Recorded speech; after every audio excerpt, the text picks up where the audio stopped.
This land of 8 tribes and 3 nations, all blessed by the power of magic. The United Kingdom of Ucronia. The year is 785. Ucronia is shaken to the core by the sudden death of its king. Anxiety breeds dissent among the tribes. Disparities tear them apart, and no mortal mind remembers the heroic tales upon which their land was built.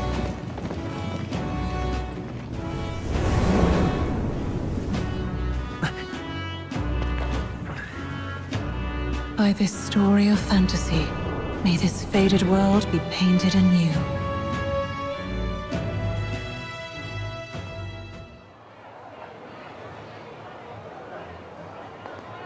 Whoa, just look! Whoa.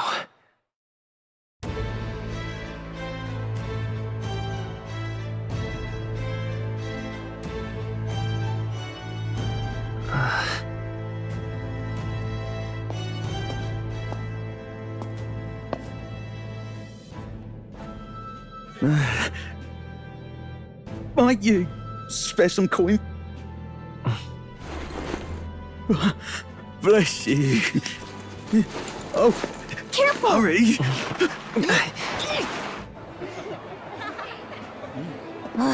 Don't you have any street smarts? Come on, kid!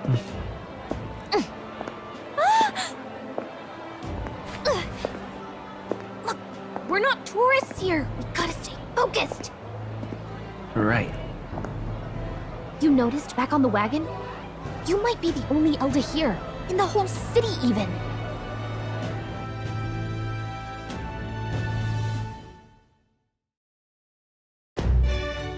Hello everyone, I am Katsura Hashino, the director of Metaphor.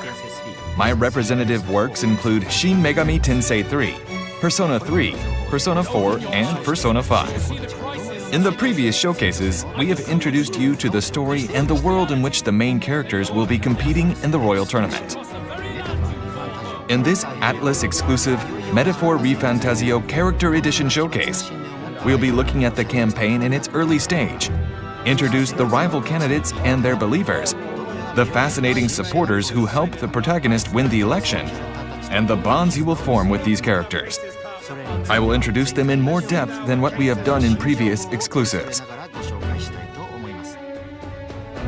We will continue to introduce new information about Metaphor on the ATLUS YouTube channel. So please be sure to subscribe to our channel. Now, let's begin the Character Edition Showcase.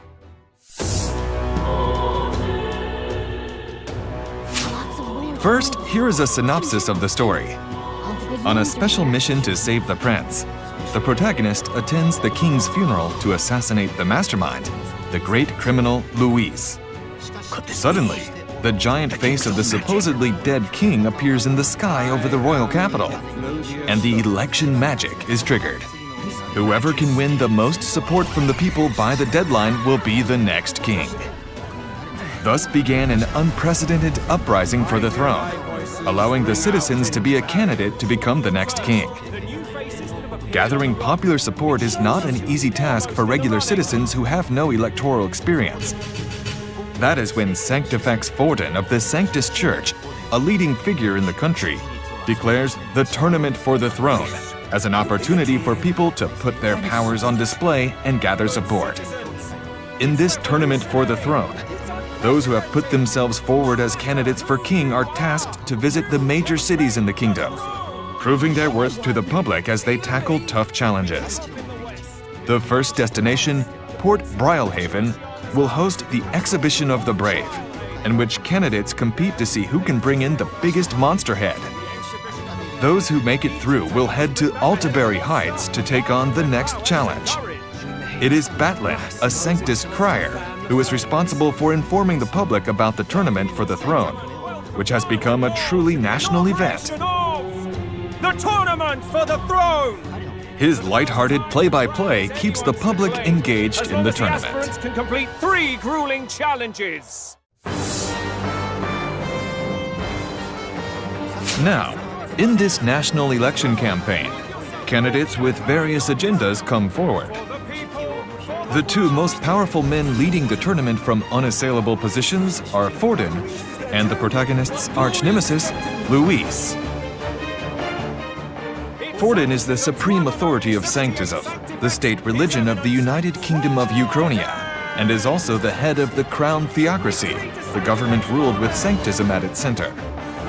In the turmoil following the sudden death of the previous king, he has garnered wide support from the population, given his position as the leader of the moderate faction. Luis, on the other hand, in contrast to the moderate Forden, is an army officer with military prowess who believes in true meritocracy, wielding overwhelming combat and magical skills that enable him to defeat the humans. No future exists without the power to eliminate the human crisis. His policy of valuing skill and rationality over birth or circumstance has garnered tremendous support, especially among radical youths. Of course, these two are not the only ones who will be competing in the Royal Tournament campaign.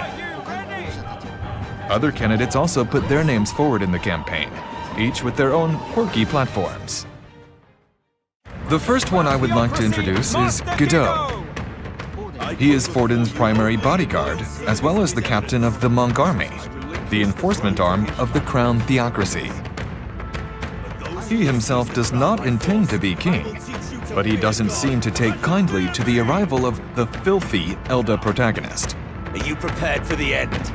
Next, Gladel. Known as Gladel the Black Hound, he is Luis's subordinate, but is a rather ambitious man who is running for election on the platform of rising to power. He makes no effort to hide his open hostility, which may eventually become a thorny issue for you. One of the oddballs is Milo of the Ukia tribe, who preaches an agenda where those of beauty will strip all the hideous of their titles. Wherever he goes, you're bound to hear the high-pitched screams of his fans. It's Milo Maurizio. Next, the third son of a tavern owner, with the slogan of all you can drink all year round.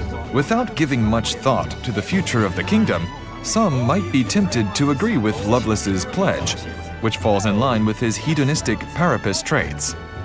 Rudolph, another bloodthirsty candidate. Without military power, the crown's voice means nothing. He pledges to establish a Rusant military dictatorship. His appeal for greater control of the Rusant tribe seems to have attracted the support of those who feel repressed by the rule of moderate Clemars. Lena, a Ujif candidate and the only daughter of the family that runs the Caden workshop, is participating to promote the Gauntlet Runner family business. All commission runners for everyone in the kingdom. Godard, a demolitionist of the Rogue tribe, is a representative of the elderly, with his pledge to give preferential treatment to the old and tax the young. Under my rule. Roger, a young man of the Clemar tribe, believes in his own righteousness and is pushing forward with his vision of a truly free country with no taxes, no laws, and no religion. Jin from the Nidia tribe is intent on winning no matter what, changing his campaign pledge depending on where he goes and who he needs to please at the moment. We also have Julian of the Ukia tribe, who is very conscious about pro-animal rights, even when it comes to monsters that threaten people. Adeni, an island chief of the Mustari tribe, decides to participate in the tournament as a pagan advocate for religious freedom. And others with various agendas and objectives will appear. As you can see, the tournament for the throne has a festive aspect with a truly diverse field of rival candidates. But maybe Gallica is right. If one of these candidates become king, the country will face bigger problems. And I will make our kingdom powerful beyond.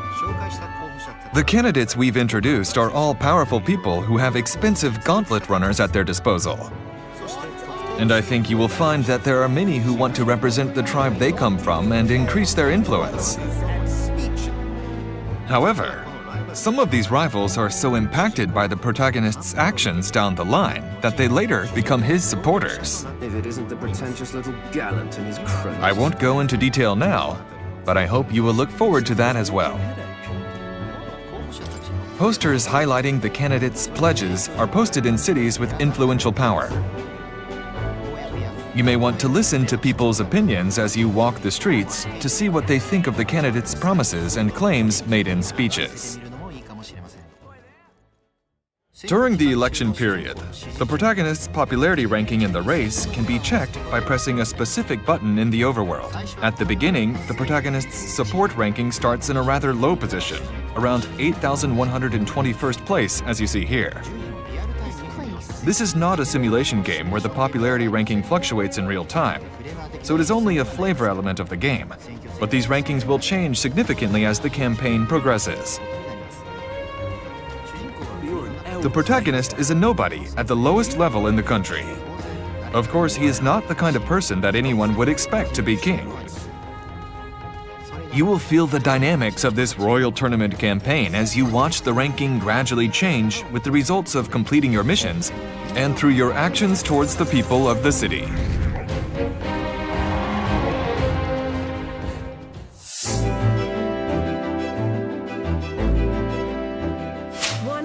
Now, while there are rivals in the tournament who stand in the protagonist's way, there are also encouraging allies who will support your campaign. Keep a low profile. In the cities that the protagonist will stay at, there are many people with various kinds of problems. By listening to them and helping them, they will become strong supporters of the protagonist. Hey, you sure you want to let that fellow go? Of course, the allies who travel with him, such as Stroll and Hulkenberg, are also important supporters of the protagonist. But he will also meet unique supporters on his journey who do not directly participate in battle. The unique feature of interacting with supporters, or followers as we call them in this title, is that you can acquire powerful archetypes that you can equip and use in battle. Let us now introduce you to what kinds of followers we have. First, there is a rogue follower named Brigida, who owns an igniter shop in the royal capital. Trade of magic igniters. By the She way, notices that the protagonist is an Elda and asks him to take on a quest to test his strength. I'll always make sure If you can complete said request and gain her trust, she will be a powerful follower. might have its own advantages. When she becomes a follower, the protagonist will not only be able to awaken to the merchant archetype, which offers more rewards in battle, but you will also be able to make purchases at the igniter shop at the royal capital, which is usually not available to the Elda. Next is a girl named Maria, who lives at the Hushed Honeybee Inn located in the royal capital. Welcome. So you're going to try... Separated from her parents and having no friends due to her rogue and Ishkia mixed background, she eagerly awaits the souvenir of stories that the protagonists bring back through encounters they have on their travels. If you can help her feel less lonely, she will also be a powerful follower. The bond with Maria awakens the healer archetype, which specializes in healing and purification. I owe you. Next is Barden, a Rusant who is the captain of the guard corps in Martira. Looming over everything. He is a simple, clumsy, but likable and earnest man who faces new problems after an incident that happens in his town is solved. town is right anxious. By supporting him, he will become a strong follower. Your bond with him awakens the commander archetype, which can bend the flow of battles to your will. I owe you. Thank you. Much thanks. Like Barden, we meet Alonso in Martira, an elusive and enigmatic young man of the Nydia tribe. In the same boat, so why not lend each other a hand? His smooth talk leads the protagonist to undertake a certain quest. You must never show a scoundrel. Even though he mercy. swings the protagonist around with his words and actions that go back and forth, he ends up being a one-of-a-kind follower. If you can strengthen your bond with him, you will be able to awaken the Faker that can be used as a trump card to tackle difficult enemies. Last but not least is Katharina, a bounty hunter. The bounty hunter. She is one of the protagonist's followers, but she is also a candidate herself who stands up for her tribe, the Parapus, which is often looked down upon, with the pledge to make them wealthier. We'll have our guillotines sharpened and our wallets open. From the bond you form with her, you can awaken the Brawler archetype, which can deliver decisive blows. While they may be rivals in the campaign together, they do form a strong bond, allowing the protagonist and Katharina to create a unique relationship. We invite you to see for yourself how the competition between the candidates will play out. In addition to the followers introduced here, you can also bond with fellow party members such as Stroll and Hulkenberg and build a follower relationship with them. Interacting with characters of all ages, tribes, and values, and from different perspectives, will give you a new experience unlike any you have had in previous titles. Strengthening bonds with followers can lead to the evolution of archetypes to higher levels and the unlocking of abilities that will give you a strategic advantage. So please be proactive and talk to your followers when you see them in town or in Gauntlet Runners. You can check the status of your interactions with your followers, as well as the archetypes and abilities you have acquired through them at any time in the main menu, which will help you strategize how to use your time during the operation periods. In addition, the follower characters are also voiced by talented voice actors, which we believe will provide a deeper game experience. Thank you for your support. Yeah. How did you like it? We are pleased to announce that we have released new information on quite a few characters. Was there a character you liked among the unique candidates and followers? Let us know your favorite in the comments. I don't know if we'll cross One of the most exciting aspects of this game system is the fact that the bonding process increases the number of very powerful archetypes. Thinking about what battles you can fight with the archetypes you acquire from the followers you meet will play a large role in your strategies.